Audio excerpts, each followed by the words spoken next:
J'ai un rêve, je ne sais pas s'il se réalisera. Je pense que ça fait 15-20 ans que j'avais ça en tête. Comme vous le savez, ça fait plus de 25 ans que je suis dans l'univers des boissons. J'ai été patron d'une brasserie, j'ai créé le Brescola il y a 23 ans.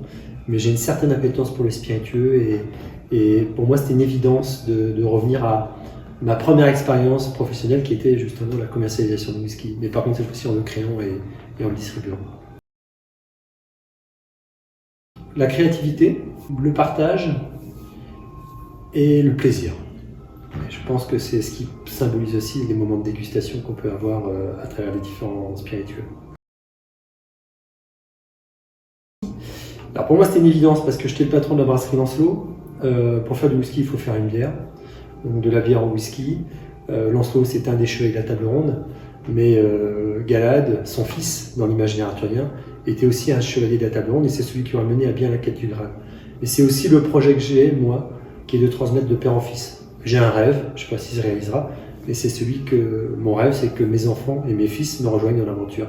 Donc voilà, effectivement, Galad pour moi est une évidence. Et puis nous sommes, il ne faut pas l'oublier, installés, donc la distillerie à Ploermel, donc aux portes de la forêt de Montsélian. Je ne sais pas si c'est un secret, puis un secret, je ne sais pas si on doit forcément le partager, mais moi ce que j'ai envie de partager avec mon whisky, c'est... En fait, mon whisky c'est la signature de ce que moi j'avais envie de consommer. De façon très égoïste, j'ai fait un whisky que j'avais d'abord moi envie de consommer. Sa caractéristique première, c'est peut-être un petit peu ce petit côté épicé, qui peut aussi peut-être me caractériser certaines fois. Je ne sais pas ce qui m'inspire, moi je pense que j'ai toujours eu envie justement de créer, j'ai toujours eu envie de casser certaines lignes. Assurément ce que je veux à travers mes spiritueux c'est de la simplicité, mais aussi beaucoup de recherche, beaucoup de singularité, et ce qui nous amène à avoir potentiellement des whiskies qui sont uniques et qui surtout, je dirais pas, ne s'identifient pas à certains déjà existants, mais qui sont vraiment des whiskies qui caractérisent notre envie d'être un petit peu peut-être nouveau dans cet univers-là. Alors, je ne vais pas dire mais les.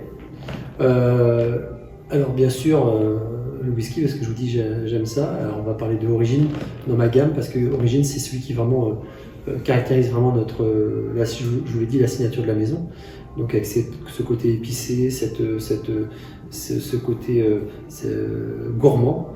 Et puis donc je rajouterai à celui-là la liqueur de menthe que j'ai créée tout simplement parce que j'avais aussi encore une fois une certaine appétence de déguster peut-être un autre spiritueux, mais qu'on déguste souvent quand il est déjà trop tard, c'est-à-dire qu'en fin de repas. Mais là je vais vous donner la possibilité de goûter avant qu'il ne soit trop tard à une liqueur de menthe qui soit la plus naturelle possible.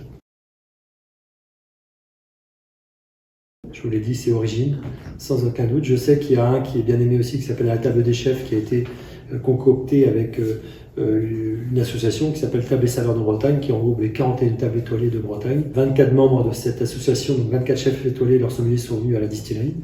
Donc ça, c'est un des whiskies qui est peut-être le plus iconique, peut-être le plus recherché, parce qu'il y a derrière ce whisky la participation d'artistes de la cuisine. Mais moi, je reviens toujours, comme son nom l'indique, à Origine, qui est le premier whisky créé, et qui tous les ans sort au mois d'avril à peu près, avec une nouvelle édition, et surtout dans un nouveau millésime.